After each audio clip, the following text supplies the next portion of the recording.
Well, hello and welcome to another amazing episode. I'm Jay Connor, the Private Money Authority, also the host of today's show. And I'm so excited to have a mover and shaker real estate investor right here in North Carolina. And let me tell you, my guest is making it happen. Now, she's originally from this little town up in Ohio by the name of Lisbon, if I'm saying it right. Anyway, she graduated up there from Kent State University. She's got her degrees. She's got the business management degree. She's also got a degree in computer science technology.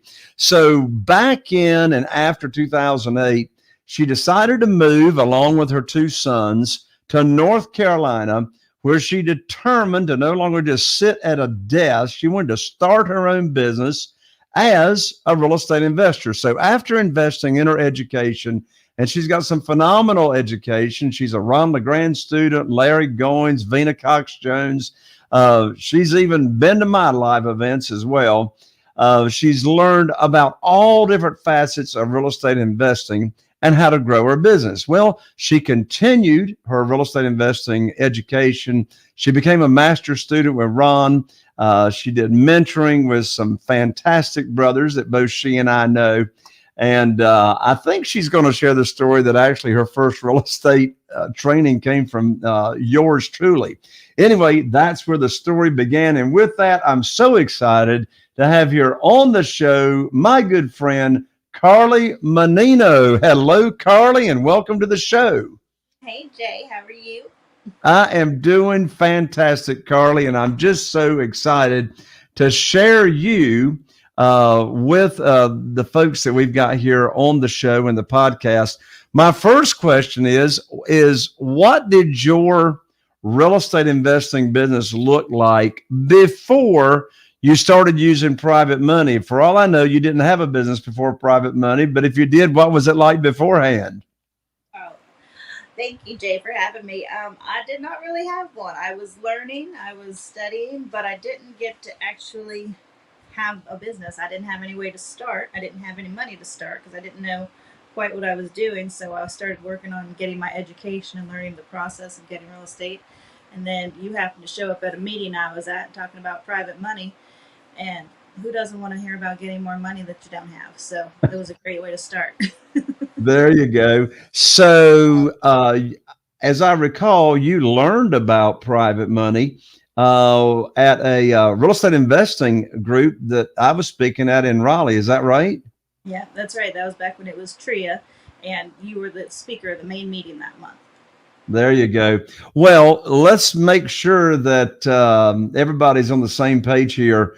What is your definition of private money? And private money is having a relationship with an individual, not a company, but with an individual where you have a conversation and they commit a certain amount of money to invest in, and we secure that safely with a real estate piece of property and a note from the attorney. They receive that and they earn a good amount of interest, and their investment is safe and protected. So, in your world of private money, you're borrowing money from individuals, from human beings, right? Yes, 100%. So you're not talking about hard money, right? No, no, no. So what is the difference between a private lender and a hard money lender? Well, from what I understand, because I've never used hard money, is often it's a company, but they also like to use these ugly things called points, and nobody likes those. Um, and I deal with individuals, so I like to meet people, build a relationship with them, get to know them, explain what I'm doing, make sure they're comfortable, and we go from there and we build a relationship and we do multiple transactions, and they get to make lots of money. So where do you find these private lenders? Well, just kind of the same way I found you. They started at the now it's called the NCRIA, but I have gone and talked to people there. I do a lot of networking. If you ever see me in an event, I always tell my people when I get there, I'm going to go make some new friends today. And I get my business card and I go and I try to talk to as many people as I can, find out what they're doing and if I can help them and what if they can help me. So a lot of times I'll meet people and they'll find out. But I tell everybody. I get a lot of referrals because I tell all my friends and people know what I'm doing.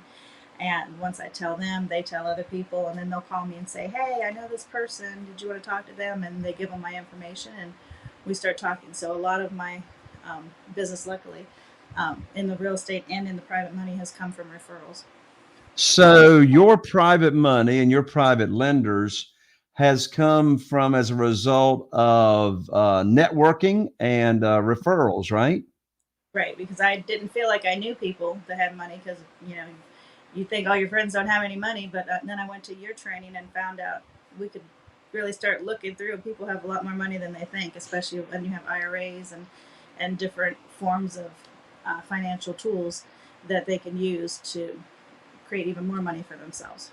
Right. So did you get private money lined up from your private lender or private lenders before doing your first deal? In other words, do you recommend focusing on getting private money lined up first, or where in the process of being a real estate investor do you recommend a real estate investor that's particularly new getting private money lined up? When should they do that?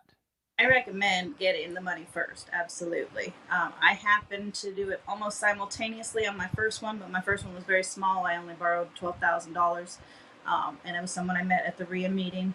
And the house I bought was only $6,900, and I ended up selling it for $60,000. But it kind of rolled. They were very close, within a week or two of each other. Wait a minute now. Did you say you bought a house for $6,900 and I you did sold it for how much? 60,000. $60,000. Well, how much money did you have to put in that house? 200. So are you saying your profit was 60? Um, Well, if you want me to back up a little bit, so I borrowed 12,000. I put 6,900 to purchase the house, 200 to repair it. So I kept the difference. That was about $5,000. I then sold the house. I got a $6,000 down payment, so that put me back at 12. I received the monthly payments for 6 months, so that was another maybe $4,000. I sold a partial on the note, got 17,000 to put in my pocket, paid off my private lender. Next summer, that note will come back to me, and I'll get all those payments for another 15 years. So you really combined multiple strategies on that deal. You used private money to buy it, Yes, but then you sold it with seller financing on terms, I did. and you took a note back. And then thirdly, you sold off a percentage or a partial of that note to put money in your pocket to the tune of $17,000. Yes. And then I'll start getting those payments at the end of the year. And that was my very first real estate deal ever. That is amazing, Carly. That is amazing. So let me ask you this. Am I remembering correctly? I saw you at an event within the past month, and you told me that you had raised, was it over $900,000 I in did. private money? Yes, I did. With one All phone. right. All right. We want to hear the story. I want to hear the story. Well, exactly how much did you raise? 900 and how much? 900 and how much money? I needed 800, so I figured if I needed 800, I might as well ask for 900. Wait a minute now. Are you saying you always get lined up more than you need? 100%. So you needed 100,000. Say what? Whether you need it or not. Whether you need it or not. So you needed 800,000 for the deal, but you actually raised 900,000. Yes, I did. I love it. All right, let's hear the story. How did you raise 900,000? How did you contact them? What was the connection? What did you say to them? Did you try to talk them into anything? Did you present an opportunity? Tell us the whole 9 yards. Well, like I said, networking is very important to me. So this came about a few months ago. I had told my best friend in California that I was going to be looking for some money for some deals I was doing, and she had given me a gentleman's name in Arizona. I just gave him a call. I said, I don't have anything right now, but I just want to talk to you, try to get to know you a little bit, know what your process is, how I do it, how you do it, figure that out. And we left it at that. It was maybe a half-hour conversation, just getting to know each other a little bit.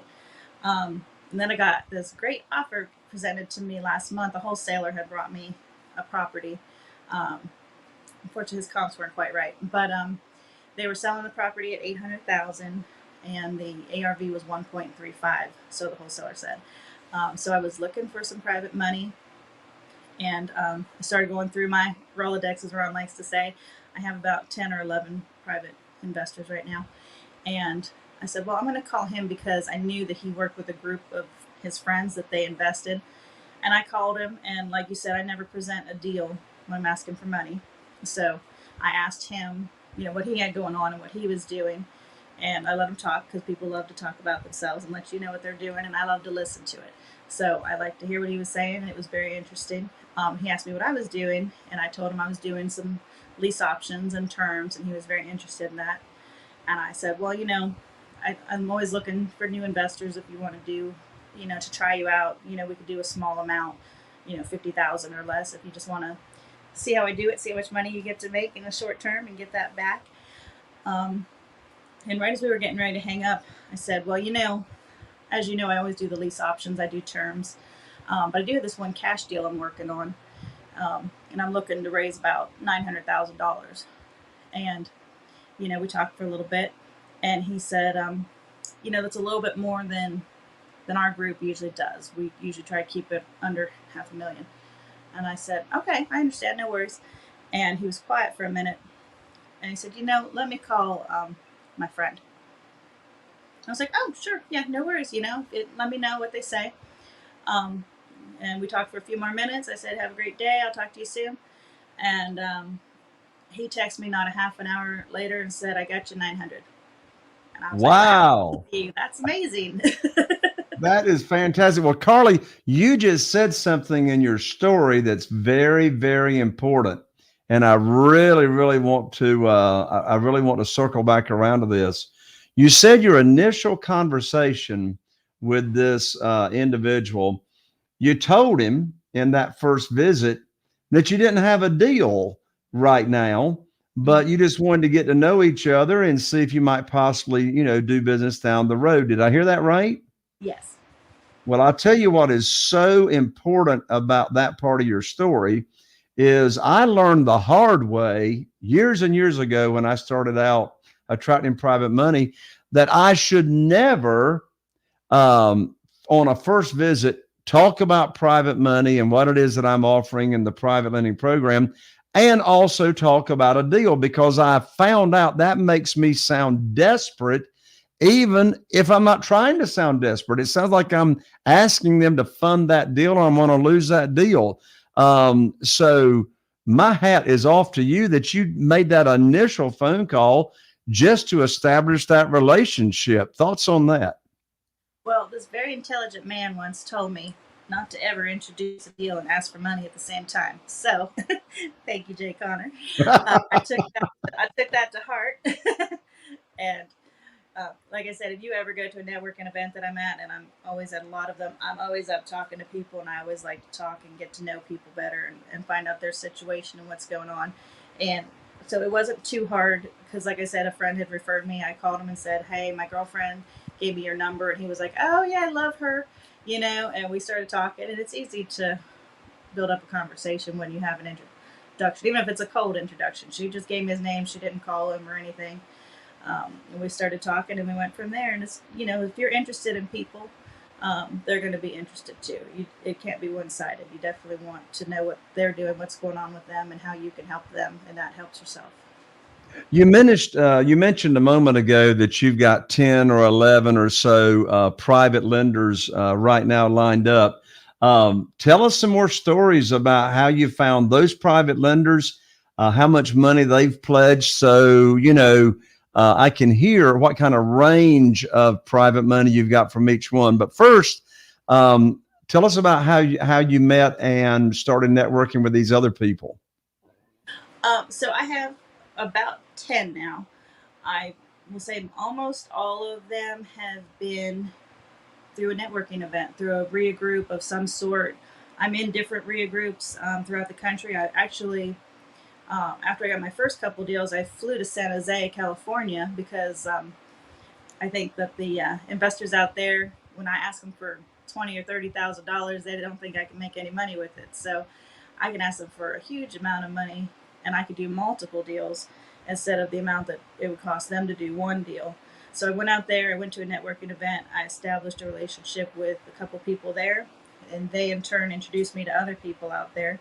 So I built that group of people. Um, a lot of them I'll start small just for their comfort level, under 50,000, just so they could see, because I can do that with a terms deal. I don't need very much money, if any.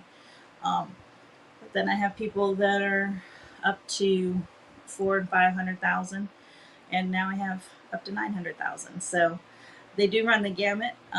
Luckily, with the way I do lease options, I don't need a whole lot unless there's just some repairs, which I do have 2 properties right now I'm working on that have some heating issues. So those are going to cost me a little bit of money to get set up. But otherwise, it doesn't take too much. And you can get it started, get a relationship, build that relationship, and go up from there. So let me ask you this, Carly.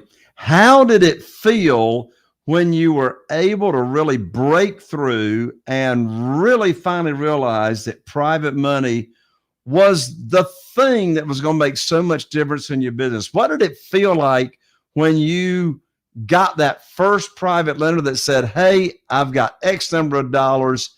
Yes, I want to do business with you? Yes, my first one, it was $12,000, and that was the world to me because I didn't have $12,000, and I didn't really need $12,000. As you know, I only paid $6,900 for the house, and $200 in repairs, and that was just some drywall. And it was amazing. It felt great because I was like, wow, this really works. Like, I could buy real estate, people will give me money to do this, and they get to make money in return, and it's a win-win for everybody. And then we get to also help people move into homes that otherwise wouldn't qualify for bank loans. So it's really a full circle of being able to help people. Everybody wins in the circle. Absolutely. Has there been any kind of significant mistake that you've made so far in this world of private money that you would give as advice? Don't do what I did, and you don't do that anymore. Anything come to mind? Well, I have been blessed that I listen to everything you say and I do what you tell me to do. And thank God everything has gone smoothly. So I pray it continues to do so. All right. So really no big mistakes, no big hurdles to overcome. Well, I guess that sort of speaks to getting the right training up front, right? 100%, because like you can see, I have all your programs here, and I go step by step. I make sure the attorney does all the paperwork. I don't touch anything. I don't touch the money. No one gives me a dollar. It all goes to the attorneys. Everything is done legally. So we just make sure everybody is covered, everybody is safe, and everybody makes money. That's awesome. When you first started actually raising money with that particular property in mind that you needed 800,000, how long did it take you to get the $900,000 pledged from the private lender? That took no time at all. We were in Orlando when I was talking to you about it. Um, I talked to LeGrand about it. I talked to you about it, and we had just about gotten it close to getting under contract. And I called this individual maybe 3 days later, maybe 3 days later, and he called me back within a half an hour. So you got that $900,000 pledged literally within 3 days of actually looking for it, so to speak. Yeah, and the other 2 days I really didn't look for it. So really, you got it in one day. Actually, you Yeah. got it in 30. You got it in 30 minutes from the phone call. Right. I love it. Well, Carla, you are such a testament and I mean, just proof that by taking action, knowing what your private lending program is that you want to offer to individuals, then it doesn't take long at all. Now, one thing that you have mentioned a couple of times is how you use private money in conjunction with a lease option deal. Talk through that as to how that works.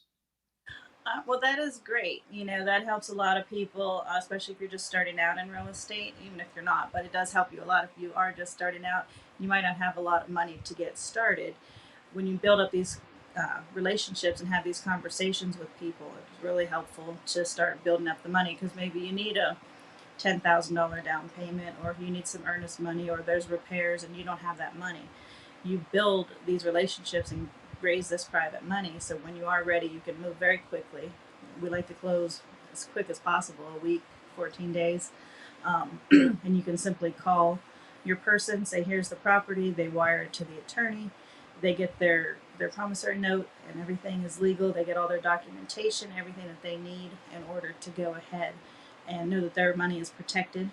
And we can go ahead and close quickly and help the seller out who's usually having some kind of difficulty, and we want to help them out. So we help them out of their situation, and then we help the new buyer that won't qualify for a bank loan and get them help as well. So it really is helpful all around. That is fantastic. What's your favorite reasons for using private money? Well, originally it was putting money in my bank account because I needed some. Let's stop right there. How do you put money in your bank account by using private money? Well, after we do the closing, whatever the difference is over the cost of the closing has to be refunded to someone. And in this particular case, that someone is me. And then I decide from there what to do with the money, if it needs repairs or if we need to make some payments. Sometimes we have mortgage payments coming up and insurance and different things. So that definitely covers that. And sometimes I just need money for myself. So what you just said is you're actually getting money from the purchase of the house at the time you purchase it. And did you take any of your own money to the closing table when you bought that property? No, never. So you borrowed more than you needed to buy it, and you brought home a check. Yes. How can you go ahead? A big check. A big check. Well, how can you bring home money from the purchase? I mean, how can you borrow more money than you need to buy it? Isn't that like over leveraging the property? No, not at all. So a wise man, Jay Connor, told me I had to get paid 3 times when I buy a house. So always get paid when you buy a house, get paid when you sell a house, and then get paid in between. And so when I borrow the money, it's never over leveraged because we get the house at a great deal, and we're borrowing a very small percentage compared to the total price of the house. So the seller or the lender is never at risk because we don't borrow a significant amount compared to the price of the house. So the reason you're able to bring home a big check when you buy is because you're borrowing not based on a percentage of the purchase price. You're borrowing based on the percentage of the after repaired value, right? Right. So that house that you bought for, what was it? 6,000 and some bucks? Mm-hmm. Yes. And you borrowed 12,000. So you're bringing home like a $5,000 check or so, less closing costs. But then did I hear you say the after repaired value, you sold it with seller finance and the after repaired value was like $60,000, right? Yes. So your private lender that loaned you money of 12,000 is really very well secured because the value of that property that they loaned you money on was worth 60,000, but because you bought it at such a deep discount, you're able to borrow more than you need to buy it, and therefore you bring home a big check every time, right? Exactly. I love it. I love it. Well, it sounds like your most favorite and effective way for raising private money is by networking, right? Yeah, for sure. Well, you're a testament to the fact that your networking ability is directly correlated to your net worth. Would you agree with that? I would definitely agree with that. I love it. I love it. So, in this market, Carly, it's difficult for some real estate investors to find deals, particularly if they are relying on the multiple listing service. I mean, there's no inventory. There's nothing you put a house in the multiple listing service to sell and, it's gone just like that. Right. So that particular house that you bought for 6,000 and some bucks that was worth $60,000, how did you find that deal? Well, this was a few years ago. This was shortly after my very first time coming to see you. So this one actually was on the MLS, believe it or not. I think this is the one and only house I've ever done on the MLS. And this was before the market got too hot. This was about 4 or 5 years ago. They were asking more, but I'm a good negotiator, so we got them down to $6,900 on the negotiation. They were asking quite a bit more than that. But I did work with a real estate agent, and she helped me. I tried to explain to her kind of what I was looking for, and properties that have been on the MLS for a long time, over 3, 4, 5 months, that hadn't been selling. And we negotiated. It took a couple weeks to negotiate, but we did get them down to the price I was looking for, and we got it closed right away. But normally, that's the one and only house I've ever done on MLS, and I don't really look there for my deals. Like I said, I get a lot of referrals. I have a lot of wholesalers that bring me deals, and we do some marketing as well. That's awesome. Well, Carly, I tell you what, I know that someone is listening that would love to be able to raise private money like you do and like you have. And so I want to give away a free gift right now. I'm so excited about this brand new private money guide that I just finished writing, and I want to give it away for free. It's called 7 Reasons Why Private Money Will Skyrocket Your Real Estate Business and Help You Build Incredible Wealth. And if you want to get on the fast track to private money, just like Carly has, go to www.jayconner.com/money guide. You can download it, get on the fast track to private money, and never miss out on a deal for not having the cash and the private money, just like Carly Mannino. Get on over to jayconner, jayconner.com/money guide and get your private money just like Carly has as well. Well, Carly, obviously you have proven that you know what you're doing, and someone just might be interested in doing business with you since you've proven to know how to do it. So if we have someone that's listening and wants to reach out to you, Carly, and talk about being one of your private lenders, how do they get up with you, Carly? Well, there's several ways to get hold of me. You can always get my email at DiamondCapitalAssets. That's the name of my company, DiamondCapitalAssets@gmail.com. You can call me on my office number. We have that here in Raleigh, 919-964-0264. We're on Facebook. We do have a Facebook page under Diamond Capital Assets. We're also on TikTok. We are on Instagram. We are on the other one. I can't remember Twitter. Thank you. So yes, we're around. So you can definitely find us.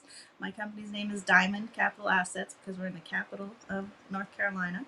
So Diamond Capital Assets. And reach out to us. We're always looking to get new investors because we've got a lot of deals going on. I've got a new set of properties, probably a set of 40 houses. So a little bit of private money would probably be helpful for that one.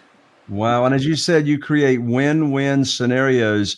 So again, Carly's company, the name of it is Diamond Capital Assets, plural, diamond, like a diamond you wear, Diamond Capital Assets at gmail.com. And so that's her Gmail address. Again, Carly's phone number is 919-964-0264. And we're going to have this information in the show notes as well.